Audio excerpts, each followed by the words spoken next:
Crime in Miami is up and tourism is down. When tourism is down, so is South Florida's economy. The city looks peaceful and prosperous from here. A new luxury hotel over there at Brickell Point, construction cranes on the skyline over there at Ball Point.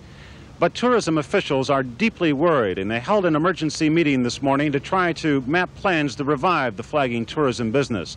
They want to make Miami Paradise Regained, as opposed to what Time magazine this week calls Paradise Lost. Miami in 1980 and 81 was a rough and tumble place, kind of raw around the edges, but so exciting. A city that was kind of finding its identity, fighting crime, trying to assimilate 125,000 Cubans. There had been the Mariel boat lift. This wasn't the Miami that I grew up in Puerto Rico thinking of, the Miami of Frank Sinatra, Maurice Lapidus, the Fontainebleau Hilton, Sammy Davis Jr., Bonnie Yeager. I arrived to Miami that have sort of like forgotten its past. And suddenly this artist and his wife, this couple came along and said, hey, we want to put some pink cloth around the islands in Biscayne Bay. And people generally said, what? For what reason? And we became like giant flowers floating in that water for 14 days. Almost like real water lily. Instead to be green, they will be pink, and the tree will be acting like a flower. Using 6.5 million square feet of beautiful floating pink fabric on the surface of the water. Why pink? Why iridescent pink especially?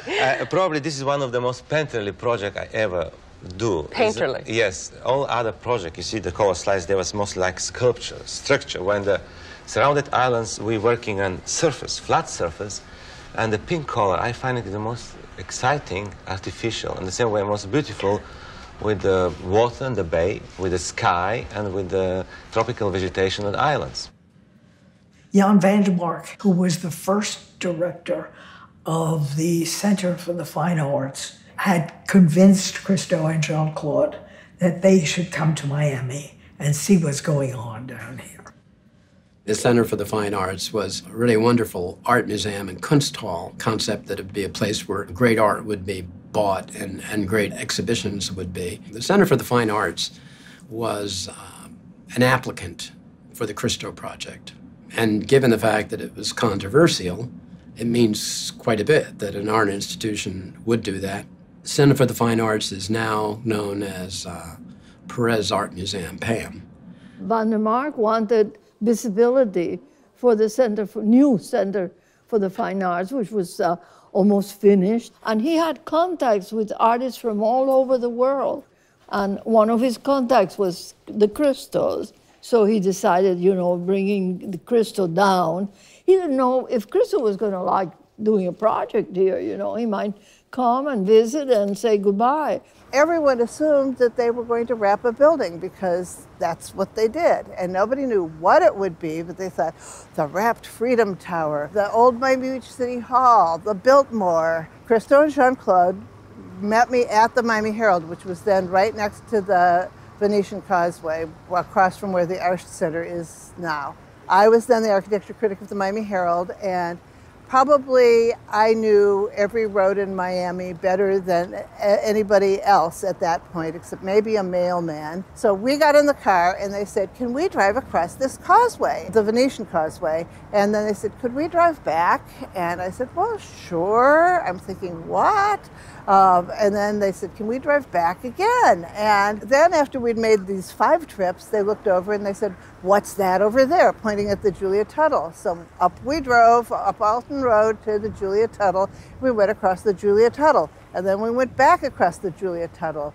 And while we were on the Julia Tuttle, they pointed at the 79th Street Causeway and said, what's that? Can we go see that? And I was dense. I wasn't getting it. I didn't know why I was driving them across the causeway. And they said nothing, zero, nothing, silence. Jeanne-Claude and Cristo walked into my office. They were recommended by an attorney who was an environmental lawyer in Tallahassee. Cristo immediately started telling me who he was.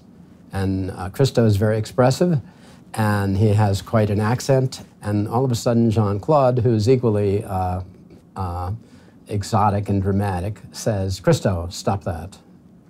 Look behind his desk. He has the surrounded islands on his wall. In fact, look carefully. It says Surrounded Islands. It was one of your first works, and you didn't spell it correctly in the art. Cristo will come up with an idea, and then he will do what someone would think in architecture would be a rendering. But in this case, this is the art. The money that he would pay for the project, the entire installation and all the people associated with it would come from the artwork. And that caused people to not exactly understand what this was about. The opposition was not knowing what it was, not understanding it. And there was no way to describe it. He's going to take fabric that floats and put it, why? Why would he do? Can't we use that money someplace else? Was a recurring theme. No one would believe that the artist funded the project himself.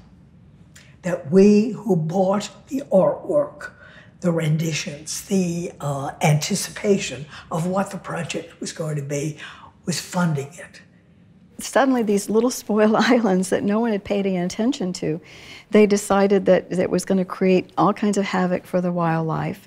There were some people worried about ospreys, there were some people worried about manatees, there were people worried about the fish. It was a little bit harrowing. I mean, you had people that really didn't like it, and you never knew when there would be a hearing, or you'd have to go somewhere and explain it.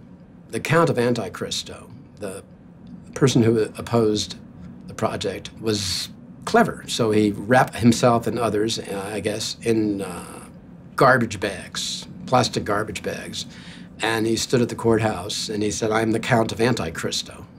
So he had gone to the city of Coral Gables, and they had decided that they would have a hearing on this. So I got in my car and I went down there and I explained that this wasn't going to be in Coral Gables.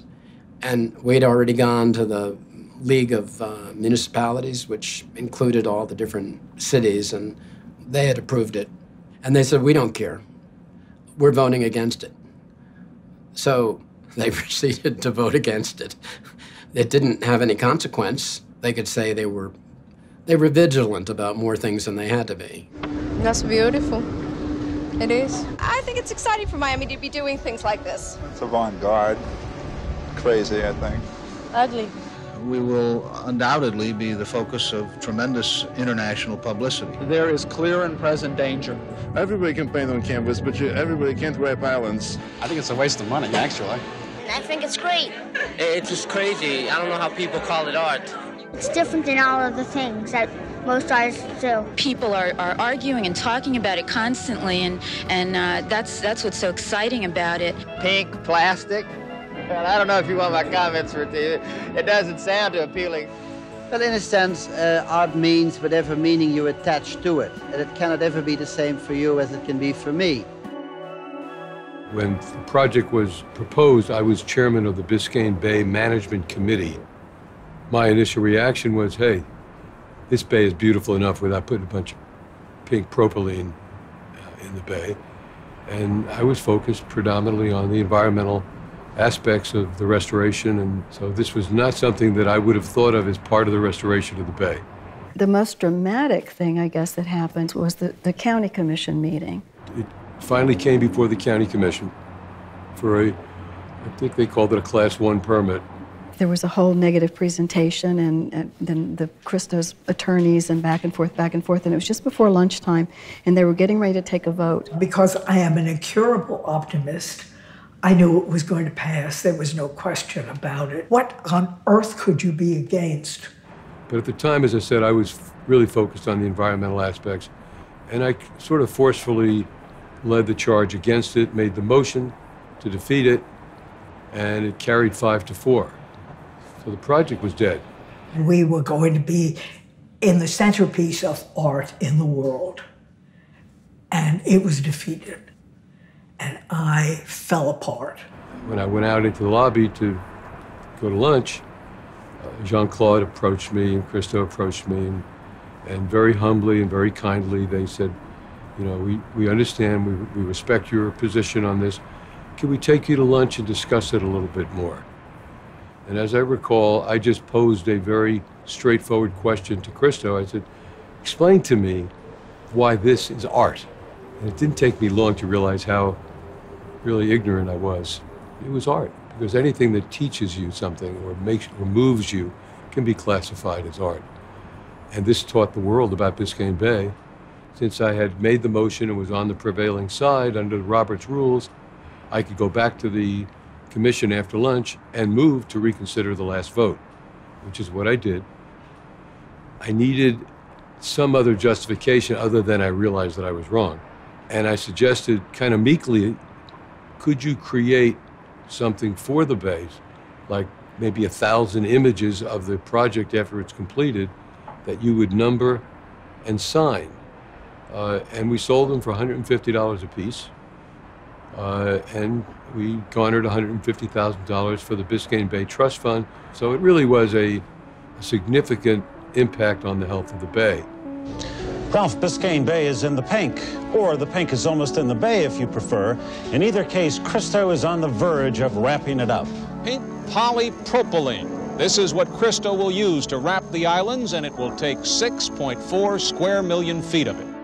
We had worked with the Cristos at the library and tested the fabric. We put pails of water on top of the old main library, which is Biscayne Boulevard and Flagler Street, and filled the pails with water from the bay. And then each day, for 2 weeks, we would take a piece of fabric out and send it off to be evaluated to see if the colors were stable and were holding. This was very artistic, but it was all engineered. Cristo had his own attitude about what the shape should be. Each island was different.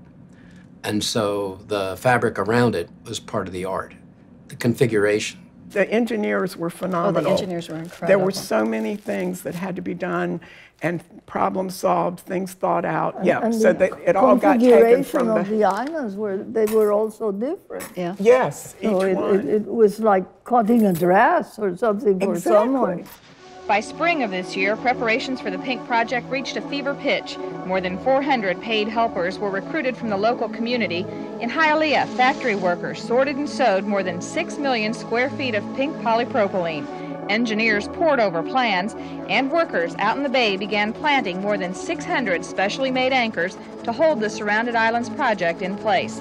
The idea to get everything in order for one grand unfurling May 4th. Before the project in '83, I called Jeanne-Claude and thinking I would take my vacation and come for a couple of weeks in the water. And she said, when can you show up? And I sort of went, it's January 5th. I had a full-time job. I had a husband who was a prosecutor. I had a 7-year-old daughter. I had no idea how I was going to pull that off, but I was coming and I was going to work. Jeanne-Claude directed me to find an office on South Beach.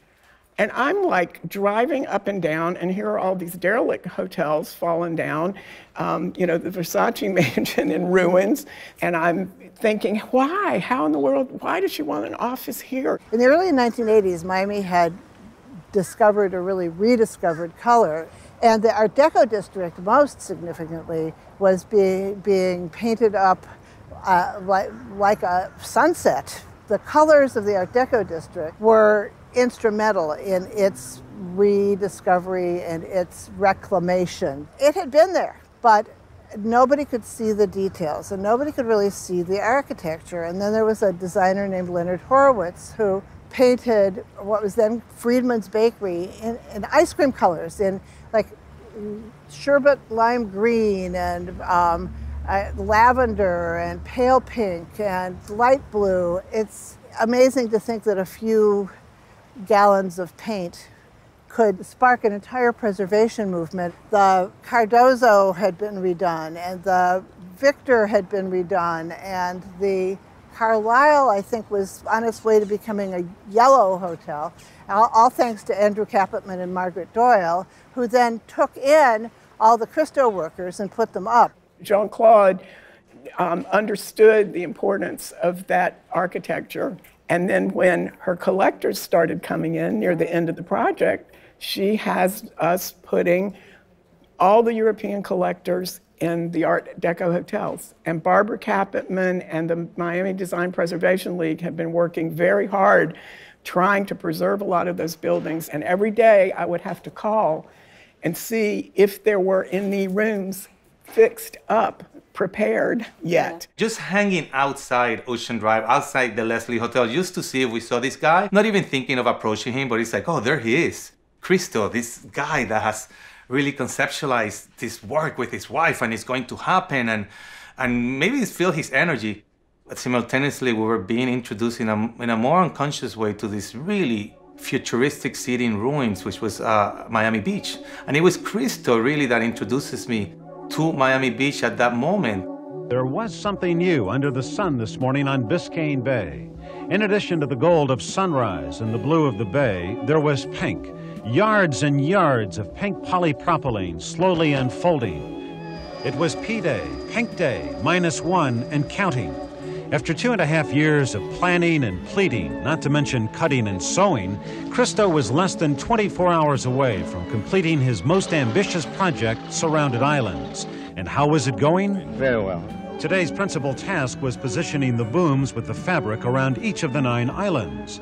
A small army of paid volunteers pushed and pulled the booms into place. Others laid sturdier pink fabric at the shoreline to prevent the lighter, more buoyant fabric from chafing and tearing.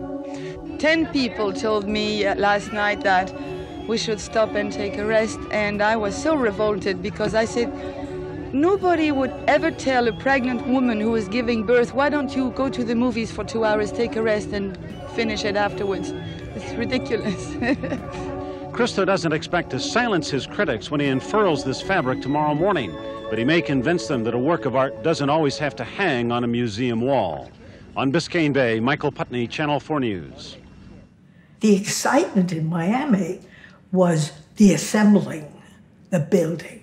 My friends were out in bathing suits for a week, moving that gorgeous fabric, which shimmered. It sat on the top of the water and absolutely shimmered. It was just magnificent. And the whole physical process of putting it together was an art piece in itself. It was amazing to see this kind of artwork being produced by such a large community, people from all over. So we wanted to do it. My best friend, Jose Marin, and I went to the Pelican Harbor Yacht Club and joined in. We arrived to this magical world of pink, of styrofoam, of people with altoparlantes, como se llama, megaphones. This, for me, in one split of a second, was the world. It was a beautiful blue day. There was drama, there was production, and there was that insane pink in the background laying around, and this energy, it felt like the time when a hurricane comes, that there's this collective unifying force in the community. We were all of a sudden a family, no? At any moment at the harbor, there was hundreds of people. You had like reporters, photographers, onlookers looking, workers. There were over 100 at any time. There were different crews going out, doing different things. People were running boats, people were running materials and supplies. I was part of the 400 people that rolled out the propylene on the first islands. What I remember most was Cristo got up in front of these people, most of them very young, held the permit in his hand, and said if there is one violation of one provision in this permit, that he would consider the project a failure, and that everybody had to read the permit, understand it. There were many little things in there. There the requirement, for instance, that there be a boat circling every one of the islands 24 hours a day, just in case a bird got trapped under it or there was some other problem that they could address immediately. Those islands in Biscayne Bay are spoil banks. They are made of rock and sand, dredged from the 15-foot deep intercoastal waterway. Australian pine seeds carried by the winds took root and covered the islands with greenery. Over the years, boaters covered the islands with beer cans and picnic debris. But look at them today. They're beautiful centerpieces for giant pink petals draped around them, appearing worldwide on TV and in newspapers and magazines.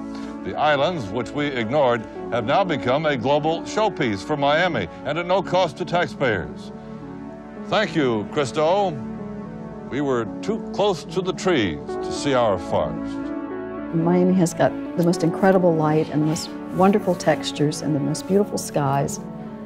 And these funny little spoiled islands surrounded by this beautiful pink fabric that was moving. It was a very sexy project. You could hear it The water was sort of lapped, so there was a sound element to it. During the day, it would change. The light in the morning, you became very aware of the light in the morning and how the light would change throughout the day. So there were all these subtleties, but it was a gorgeous, gorgeous project. It was such a beautiful gift for Miami. I mean, for 13 days, it was the buzz of the community. Everybody was trying to get on one of the causeways that spanned the Biscayne Bay so that they could see it. But I remember specifically one day coming home from work, early sunset, and I was headed on Broad Causeway headed east. So behind me in the west was sunset and these magnificent colors. And I looked to my right, it was one of the islands was just south of Broad Causeway, and the light from the sunset was being reflected off of the pink propylene, which was in the water and kind of moving, because the water was moving. So there was this almost an iridescence in the trees. The trees were being illuminated at the same time. They didn't appear real because there was this multicolor light being reflected off of the propylene into the trees. It exists and then it's gone. It reminds me of a great jazz solo. It reminds me of a great pas de deux in ballet. It exists and then it exists in your mind. It wasn't easy come, but it looks like it will be easy go for Cristo Surrounded Islands project. Now, it took Cristo and some 400 volunteers 4 days to put this pink fabric around 11 islands in Biscayne Bay, and as of this hour, one has been completely dismantled. Shortly after dawn, Cristo's crew started to take apart what they so carefully put together less than 2 weeks ago. Divers brought up buoys and anchor lines that held the styrofoam booms in place, and workers on shore unfastened the pink polypropylene fabric. When the whole contraption was free, a tug slowly pulled the fabric up Biscayne Bay to the old Enterama site. It may not have been part of Cristo's original plan, but from the air, even this final stage of the Surrounded Islands project looked like art. It was beautiful. Everyone really couldn't help but be amazed by what art was and what it could be to their lives. It really changed me.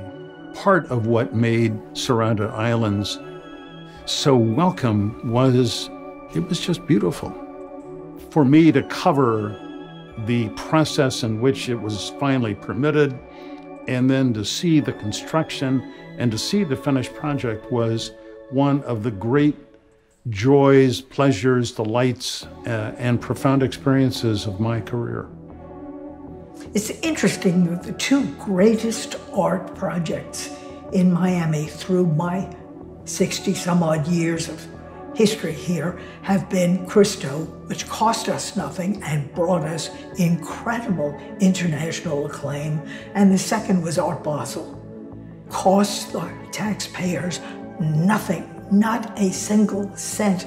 We make money from the cabs, the lunches, the dinners, the hotel rooms, the condos that are sold, the cars that are... Make a list of the economic positive impact that comes from these kinds of projects. It was a wonderful, wonderful thing to be part of. I think it motivated us to do more. And after he was gone, and that was goodbye to the pink fabric and all that, we had to continue doing things and doing exciting things. And I think that was a great legacy.